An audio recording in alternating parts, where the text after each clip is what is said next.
Solapur news 24 मध्ये आपलं स्वागत आहे। आजच्या प्रमुख बातम्यांवर एक नजर टाकूया।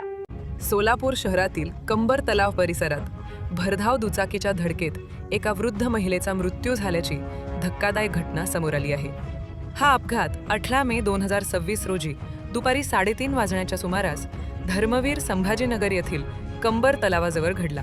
मिळालेल्या माहितीनुसार मल्लीनाथ शिवपुत्र धड्डे, वय 46 वर्ष, राहणार साईनगर, RTO ऑफिस रोड, हे आपल्या आई कमलाबाई शिवपुत्र धड्डे यांना दुचाकीवरून घरी घेऊन जात होते।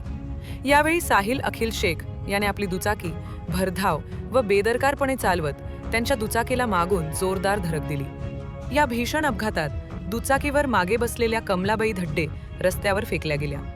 त्यांच्या डोक्याला गंभीर दुखापत झाल्याने त्यांना तातडीने खासगी रुग्णालयात दाखल करण्यात आले होते। मात्र उपचार सुरू असताना 21 मे 2026 रोजी त्यांची प्राणज्योत मालवली। या प्रकरणी मल्लीनाथ धड्डे यांनी सदर बाजार पोलीस ठाण्यात फिर्याद दाखल केली असून आरोपी साहिल अखिल शेख याच्या विरोधात गुन्हा दाखल करण्यात आला आहे। या घटनेचा पुढील तपास पोलीस करत आहेत।